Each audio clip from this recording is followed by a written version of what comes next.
Voilà, ici, on va voir comment, si on a deux croches,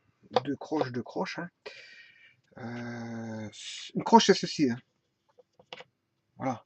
Et quand on en a deux, ben, on a ceci et ceci, mais on peut, en fait, quand on a deux croches, on peut faire ça, mais on peut les relier entre elles. Voilà, et on a ceci, deux croches, suite deux croches. Alors si j'ai deux croches, la battue, comment elle se fait? Ben, en fait, il faut mettre les pulsations. Ici, on a un demi-temps et un demi-temps, ce qui fait un temps. Bon voilà, on a un temps qui dure le temps du noir.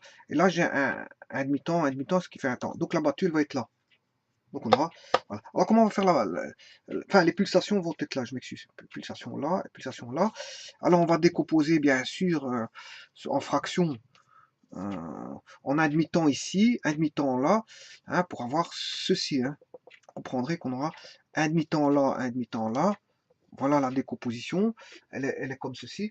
Donc, autant dire qu'il faudra taper une fois en bas, une fois, hein, et une fois en haut. Et éviter de taper deux fois.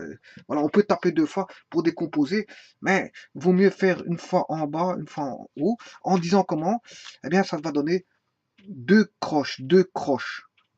Voilà, de manière régulière, il faut pas. En fait, ça doit être régulier. Sans, il n'y en a pas un qui doit être plus grand que l'autre. En fait, il y en a qui utilisent le mot pam. C'est pam, pam, pam, pam. Ou deux croches, deux croches. Voilà, de manière régulière, pas dire deux croches, deux croches. Non, c'est deux croches, tout en suivant. Deux croches. Voilà, donc deux croches, deux croches. Donc, comment mettre ça en place avec, je veux dire, la battue avec la table et l'épaule? Ben, sur la table, c'est on tape qu'une fois, hein, éviter de taper deux fois. On peut décomposer, mais alors je le ferai après s'il faut décomposer.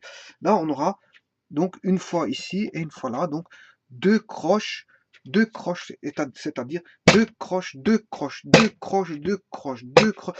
Voilà. Mais maintenant, certains vont décomposer. Hein. Bon, je veux dire, ils vont faire ceci, mais vaut mieux éviter ceci. Alors, voilà. Non, en fait, vaut mieux pas décomposer. Vous laissez ça comme ça. Vous tapez qu'une fois en bas, une fois en haut, en disant deux croches. Donc, deux croches, deux croches, deux croches, deux croches, deux croches, deux croches. C'est-à-dire, si vous avez la note La et la note Mi, par exemple, la Mi, hein, j'invente, c'est la note La et la note Mi, ce sera La Mi, La Mi, La Mi, La Mi, La Mi, La Mi, La Mi, La.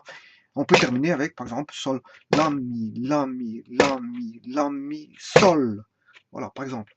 Par exemple, je termine avec un Sol. Voilà. Et donc, vous avez vu la battue du double croche, de la double croche, ouais. Euh,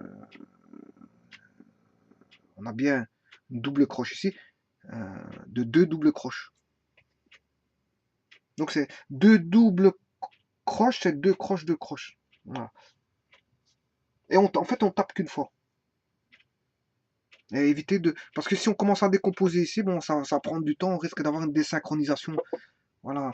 Hein. Le tout, il faut que s'il y a un groupe, que tout le monde soit synchronisé de la même manière. Donc il faut des règles pour que tout le monde soit synchronisé, pour qu'il n'y en ait pas un qui fasse à sa méthode, l'autre à sa méthode, et ça va donner des synchronisations dans un groupe, dans une lecture de solfège. Voilà.